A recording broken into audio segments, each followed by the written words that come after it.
안녕하십니까. 매일 아침 조간신문의 주요 기사를 딱딱 풀어서 해석해드리는 조간딱풀 12월 15일 화요일에 인사드립니다.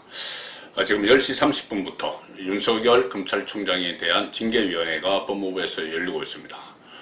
그리고 지금 11시에는 김종인 국민의힘 비대위원장이 대국민 사과를 한다고 합니다. 우선 그 소식, 지금 막 들어온 소식이기 때문에 그 소식부터 전해드리겠습니다. 김종인 오늘 MB 박 대국민 사과하기로 긴급 기자회견 오전 11시에 하기로 결정을 했습니다.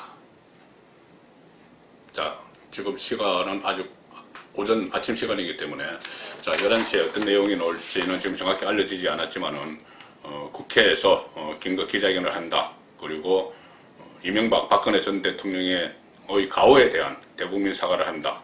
그리고 전직 대통령 가오도 있지만 반성과 혁신 여기에 초점을 맞춘다. 그리고 문재인 대통령에 대한 실정, 문재인 대통령 실정도 따진다. 이런 내용인데 지금 갑자기 이 사과를 정말 해야 되는지 상당히 저는 계속 의문을 표시를 하고 있습니다. 사과 나중에 기자회견문에 그 수위를 봐야 되겠지만은 어쨌든 다른 것도 들어가지만은 이명박 박근혜 때의 그 가오를 사과한다. 사과 자체가 맞는지, 주체, 김종인이 하는 게 맞는지, 시점이 맞는지, 이거 제가 계속 말씀을 드린 겁니다. 오늘 영남일보 그렇지 않아도 일면 사이드 톡 기사를 보시면 거기에 대해서 설문조사를 한 것이 나옵니다. 영남일보가 24명, 현직 대구 경북 국회의원 24명에게 긴급 설문조사를 했는데 국민의힘 소속 대구 경북의원 중에서 21%는 일단 이명박 박근혜 관련 사과에 반대를 합니다. 자, 21%만 반대를 한다. 이렇게 제목이 나와 있지만은 실제 내용을 따져보면은 절반 정도가 찬성을 하고 전체 절반 정도가 찬성하고 찬성보다는 반대하는 의원들이 더 많습니다. 찬성은 8명인데 반대가 5명, 판단 유보 7명, 무응답 4명. 이 사람들은 아마 판단 유보나 무응답은 이 김종인 비대위원장의 좀 눈치를 봐야 되기 때문에 그렇게 대답한 것 아닌가 싶어서 그렇다면은 결국은 찬성 8명에 찬성하지 않는 사람이 16명이 되기 때문에 그 배나 많죠. 물론 이게 대구 경북 국회의원을 대상으로 조사를 했지만은 아마 상당수 일부 수도권 의원들을 제외하고는 영남 쪽의 의원들은 여기에 대해서 과연 지금 사과하는 게 시점이 맞느냐 그런 이야기를 많이 할 겁니다. 일단 중도 표심 겨냥해서 짚고 넘어가야 된다 이런 의견도 있지만 아니 재판도 안 끝났는데 무슨 사과냐 이런 또 국회의원들도 있습니다. 그리고 시기는 특히 시기 문제는 지금은 부적절하다. 여기에 공감대를 형성하고 있습니다. 자, 시기 문제. 지금 11시에 이 사과를 한다는데 10시 반부터는 또 윤석열을 쳐내기 위한 문재인 정권이 살아있는 권력 수사를 방해하기 위해서 윤석열 검찰총장을 찍어내기 위한 그런 징계위원회를 열고 있는 그리고 어제 밤에 그 국회에서 필리버스터 중단시키고 또 여러 가지 법안 강행 처리하고 그런 일도 어제 계속 일어난 이 상황인데 과연 이 상황에서 지금 갑자기 사과를 하는 것이 맞는 행동이냐 그 문제에 대해서는 좀 짚어봐야 될 문제가 분명한 것 같습니다. 어쨌든 10시 30분에 지금 징계위가 열리는데 윤석열 검찰총장은 지난번 10일날 1차 징계위원회도 불참을 했고 오늘도 참석을 하지 않았습니다. 지금 대검에 대신 출근을 했는데 오늘 정인 8명에 대해서 신문을 하죠. 물론 정인이 다 나와 있는지는 아직 불확실하게 아직 정해지지 않았습니다. 그래서 특별 변호인단이 만약에 정인이 출석을 하면 출석하는 사람들을 대상으로 정인 신문을 하고 그 다음에 특별 변호인단, 윤석열의 특별 변호인단이 의견을 진술을 하고 위원회가 토론을 해서 의결을 하게 됩니다. 그래서 오늘 중으로 결론이 늦게라도 나올 거다 아니면 내일까지 넘어가 또 다음 기회를 잡을 거다 그런 이야기까지 나오지만 자 여기서 중요한 문제를 하나 먼저 제기를 하겠습니다. 자 징계 수위가 가장 관심사죠. 해임이나 면책이나 정직이냐 견책이냐 감봉이냐 있는데 자 징계 수위를 과연 오늘 징계위 차원에서 결정을 하는 것인가 정말 징계위가 순수하게 어떤 그 규정만 따져가지고 징계위에서 윤석열 검찰총장에 대한 그 징계를 결정을 한다. 자, 지금 추미애 법무부 장관도 본인이 소청 대상자기 당사자이기 때문에 빠졌죠. 빠진 상황에서 이용구 법무부 차관 그 다음에 신성식 대검 반부패강력부장 이 두 사람과 외부위원 2명 이렇게 그 4명이 이것을 결정을 하는데 지금 1년 동안 끌어온 윤석열 축출 이것을 단지 이 4사람이 결정을 한다? 누구도 믿지 못하죠. 오월성설입니다. 정권 차원에서 하는 겁니다. 이미 정권 차원에서 다 정해놓고 이 징계위는 일종의 그 거수기 역할을 하는 것 아니냐. 뭐 그런 그 분석들이 나오고 있습니다. 지금 처음에는 윤석열 해임 쪽으로 가다가 제가 어제도 전해드렸지만 정직해서 정직도 6개월 하다가 다시 정직 3개월 이렇게 분위기가 막 바뀌는데 아마도 이것을 놓고 다양한 시뮬레이션을 하지 않았나 문재인 정권 쪽에서 윤석열은 어느 정도까지 징계를 해야지 이 정권에 유리할 것이냐 가령 예를 들어서 이 권력 수사를 어떻게 하면 멈출 것이냐 또는 그 민심 여론이 어떻게 될 것이냐 징계 수위에 따라서 윤석열의 대권 주자 선호도는 어떻게 될 것이냐 또는 문재인의 국정운영 지지도는 어떻게 변할 것이냐 자 이런 것을 다 시뮬레이션을 다 했겠죠. 다 해서 따져본 결론이 아마 정직이고 그 중에서도 3개월 이쪽으로 좀 가닥을 잡았다. 이것이 지금 아침 조간신문들의 분석입니다. 어제 저도 박민식 전 의원의 SNS 글을 인용을 해서 말씀을 드린 내용인데 자 동아일보는 일단 오늘 윤석열 징계위 2차 심의도 1차 멤버 그대로 한다. 윤석열 쪽에 질문 기회 줄 수도 있다. 자 이런 오늘 열리는 징계위의 전반적인 내용입니다. 윤석열에게 뭐 질문 기회를 안 주고 정인들만 징계위원들만 정인에게 질문한다 이렇게 했는데 윤석열에게도 질문 기회 준다. 뭐 이런데 오늘 윤석열은 참석 안 합니다. 그리고 예비위원 없이 4명이 진행을 할 것이다. 원래 윤석열 쪽에서는 원래 7명인데 뭐 3명이 이런저런 이유로 빠졌기 때문에 이것은 성립이 안 된다. 7명 다 해야 된다 이렇게 했지만은 묵살하고 그냥 가는 겁니다. 징계위에서는 지금 뭐 거수기 역할을 하는데 이것저것 다 그 어떤 권한이 없다고 봐야 되겠죠. 그리고 신성식 그 징계위원 중에 한 명인 신성식 대검 반부패강력부장은 그 한동훈 채널A 사건과 관련되어 있죠. 그래서 한동훈 명예훼손으로 이미 피소가 된 사람인데 이 사람이 또 윤석열의 징계위에 그 참여를 하고 있는 겁니다. 그래서 윤석열 쪽에서는 신성식 또 위원 부적절 이렇게 기피 신청을 검토를 하고 있어서 오늘도 상당한 삽바싸움, 신경전이 많이 그 전개가 될 것 같습니다. 오늘 법무부 징계위원회 참석자는 정한중 그 한국외국어대 로스쿨 교수죠. 위원장 대행, 이용구 법무부 차관, 신성식 반부패강력부장, 안진 전남대 로스쿨 교수. 자, 이 사람들이 윤석열의 생사 여탈권을 쥐고 있다. 천만입니다. 그렇지 않습니다. 여기는 그냥 어떤 절차를 거치는 그 과정일 뿐이고 결정은 정권 차원에서 다 했다고 보는 것이 타당하죠. 자 그리고 오늘 윤석열 징계 운명의 날 여건내 정직 처분.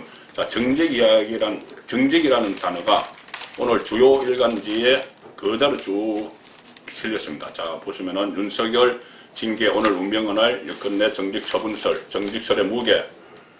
여기서 나온 윤석열 정직설, 다 정직입니다. 정직. 직을 정지시킨다는 이야기죠. 3개월이든 6개월이든 직을 정지시킨다. 그것이 오늘 조간신문의 이 분석 기사들입니다. 보통 3면, 5면 기사는 그 취재한 내용을 가지고 분석을 하는 그 해설면이죠. 그래서 전부 정직으로 지금 가닥을 잡고 있습니다. 다 취재 결과죠. 중앙일보 보시면은 윤석열 징계 오늘 운명의 날 여건내 정직 처분설 해서 정직 때는 일단 임기 논란을 피할 수가 있겠죠. 지금 검찰총장은 2년 임기제, 내년 7월까지 임기인데 그것을 대통령이 임명권자인 인사권자인 대통령이 이거 나중에 해임을 하면은 결재를 해야 됩니다. 추미애 장관이 제청을 해서 결재를 하면 결국 인사권자 대통령 본인이 검찰총장 임기자를 훼손해버리는 그런 위험 부담이 있기 때문에 그 역풍이 불 수가 있기 때문에 해임을 하지 않고 정직을 시킨다는 이야기죠. 그리고 6개월 정직 때는 사실상 해임 효과. 내년 7월까지 총장 임기니까 6개월이면 그냥 사실상 해임한 겁니다. 그리고 원전 등 정권 겨냥 수사도 타격을 줄 수 있다.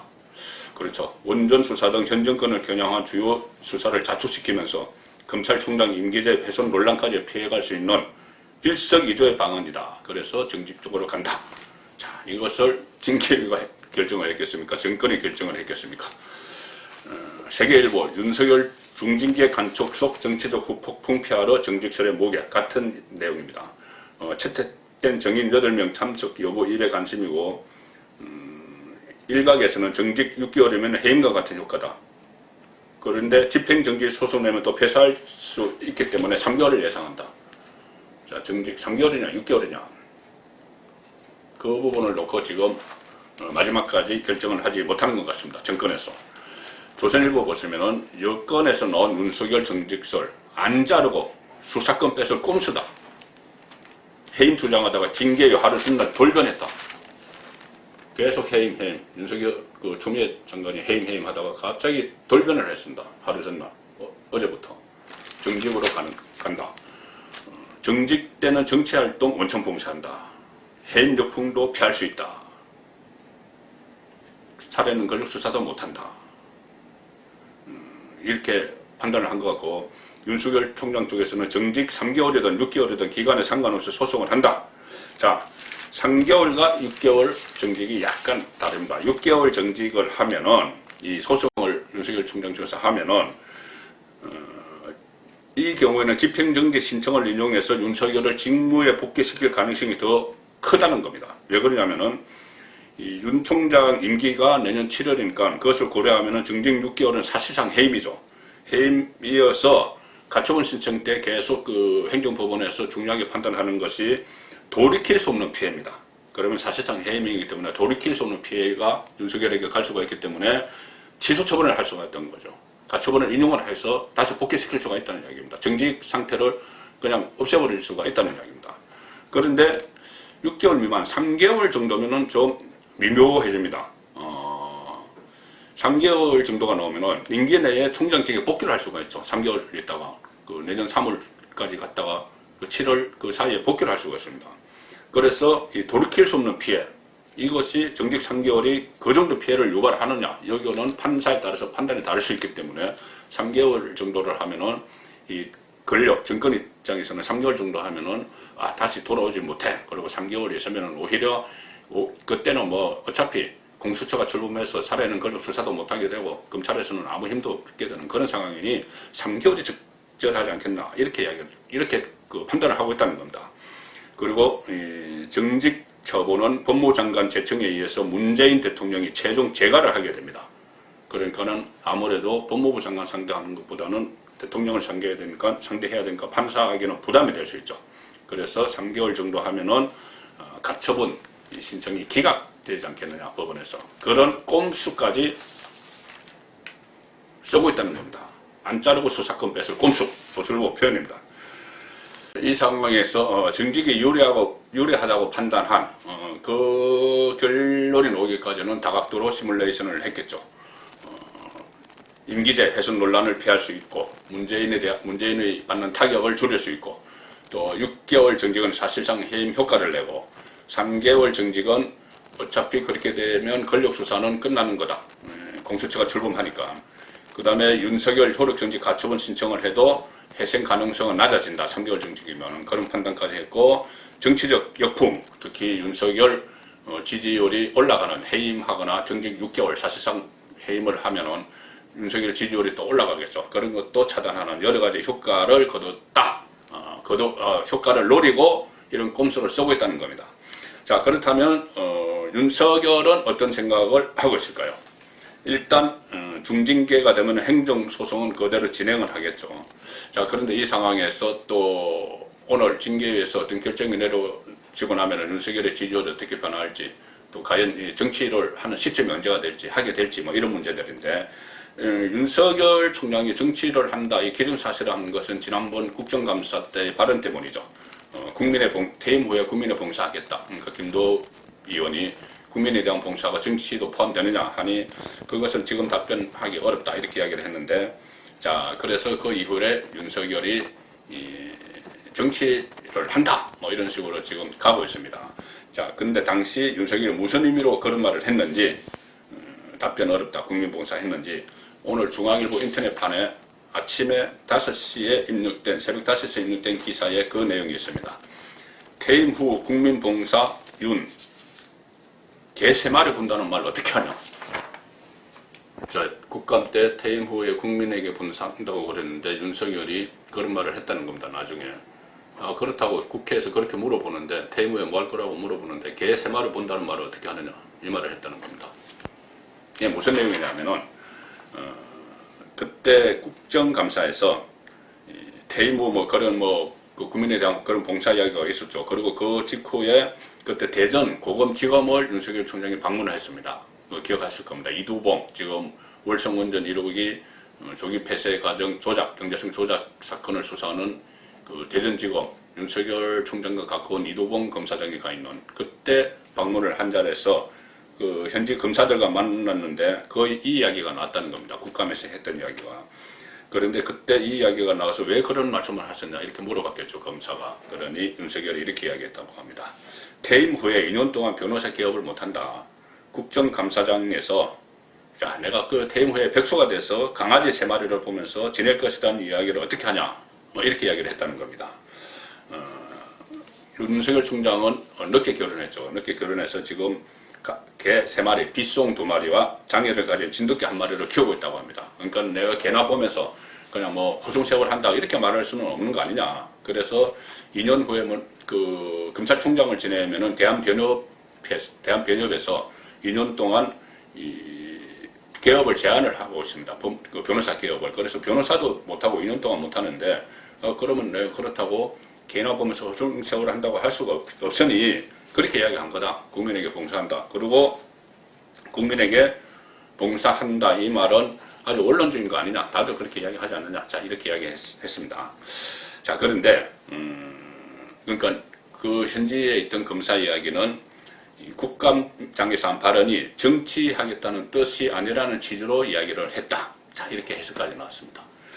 자, 여기서 한번 생각해 보셔야 될 것이 왜 갑자기 오늘 이런 기사가 중앙일보에 나왔을까? 인터넷판에 5시에. 그 징계위 열리기 몇 시간 전에 왜 나왔을까? 자, 이것을 보면은 상당히 여러 가지 함축적인 의미가 있습니다. 검사징계위 2차 심의에서 이제 6개 징계 청구 사유를 따지겠죠. 그 중에 하나가 정치적인 중립 손상입니다. 정치적 중립 손상을 이유로 징계위에 해부가 된 상황이죠. 그 6개 중에 하나가 이겁니다. 그 정치적 중립 손상. 추미애 장관도 특히 그 국회에서 퇴임 후에 정치 참여를 선언하는 것으로 해석되는 발언을 했다. 윤석열이. 그래서 검찰총장으로서의 직무를 수행할 수 없을 정도에 이르렀다.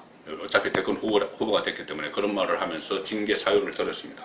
그리고 정한종 직무대리, 징계위원장 직무대리도 계속 윤석열에게 정치하지 않는다는 말을 하라. 이렇게 지금 압박을 하고 있는 상황이죠.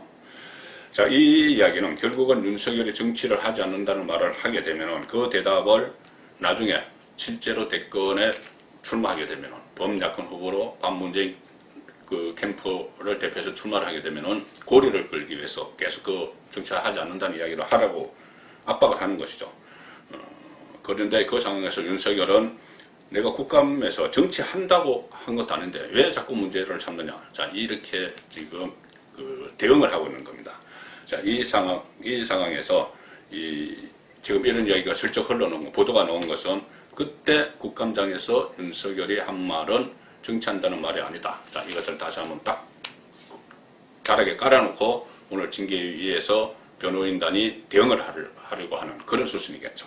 자, 그런데 어차피 지금은 윤석열 뜻대로 윤석열이 정치를 하고 안 하고 뭐 그럴 그 상황은 이미 지났습니다. 이미 호랑이 등에 탄 기세이기 때문에 지금 본인이 내려올 수도 없는 그런 상황에서 어차피 윤석열은 대권으로 가게 됩니다. 자, 이렇게 윤석열을 밀어붙이는 문재인 정권, 막무가내죠. 막무가내로 가고 있습니다. 막무가내로 가는 정권인데 윤석열에 대한 징계를 밀어붙이고 또 국회 입법도 다 밀어붙이고 있습니다. 조선일보는 이것을 어제 상황을 입법 독재 완성 이렇게 표현을 했습니다. 조선일보 3면기사입니다. 공수처, 5.18, 전당검진, 일방 처리 다 해놓고 자, 지금 이낙연 민주당 대표 주먹을 불끈 쥐면서 뭔가 이뤄냈다는 그런 포즈의 사진이 있죠. 국회에서 다수결로의 힘으로 공수처법 다 개정했고 5.18 폄훼하면은 처벌하는 법까지 하겠다 했고, 전당 금지, 북한에 진당 보내는 거 금지, 김여정의 뭐 하명 법안이다 이런 이야기까지 나오죠. 김여정이 여기에 대해서 발끈했기 때문에. 그래놓고는 역사적 성과다 이렇게 이야기를 하고 있습니다. 권력 수사 무력화시키고 표현자 뭐 자유를 침해하고 위헌 논란도 막 일어나고 있는데 여당은 민주주의가 진전됐다 이렇게 이야기하고 있습니다. 그 앞에 아래 기사는 뭐냐면은 청와대 이강철 민정비서관이 있습니다. 이강철 민정비서관 그때 울산 선거 사건 개입 의혹 혐의로 좀 기소가 되어 있죠. 현재 청와대 비서관이 기소가 되어 있습니다. 그것도 민정비서관이 기소가 되었습니다. 이 어떤 법조계와 조율을 하는, 검찰과도 조율을 하는. 그런데 청와대 이강철은 공수처하고 다 설치가 되니 검찰개혁하다 피의자가 됐다. 기다렸다는 것이. 내가 검찰개혁을 하다가 피의자가 됐다. 자기 잘못 하나도 없다는 겁니다. 울산시장 선거 개입한 혐의로 기소가 되는데 잘못이 없다. 그리고 심지어 조국에 대해서는 조국은 멸문지화의 고통을 당했다. 멸문지화. 가문이 멸망하는 정도로 그런 화를 입었다. 자, 그렇게 본인들의 그 범죄 혐의들을 이렇게 명분을 마치 검찰 개혁을 하다가 이렇게 탔다. 나는 아무 죄가 없다. 자, 이런 식으로 지금 또 하고 나왔습니다. 범죄 혐의를 누명인 듯 합리화하는 자, 이런 행태까지 보이고 있는 이 상황에서 여러 가지 논란들이 있습니다. 또 윤미향 씨 코로나 시국 와중에서 와인 파티를 열면서 길려놓고 할머니 생신이라서 했다. 그런데 전화하니까는 받지도 않았었다. 그래서 우리끼리 했다. 그렇게 이야기를 했는데 생신 축하 모임 길 할머니 측에서는 전화도 안 왔다. 이렇게 또 부인을 하고 있습니다. 자, 여러 가지 이렇게 윤석열 쫓아내기, 그리고 또 그 법안 강제 처리, 그리고 우리는 검찰 개혁하다가 피해를 입은 것이다. 이렇게 정권 주변의 사람들이 이야기를 하고 있는 이 상황에서도 오늘 모든 조간신문의 일면 톱 기사는 코로나 관련입니다. 코로나로 병상이 부족하고 또 코로나로 영세 자영업자들이 숨을 쉴 수가 없고 또 여러 가지 그 국민 건강에 위협을 받고 있는 이런 상황인데 문재인 정권은 여전히 윤석열 쫓아내기, 입법, 무차별 입법 이런 데만 정신이 팔려 있습니다. 조간 딱 후였습니다.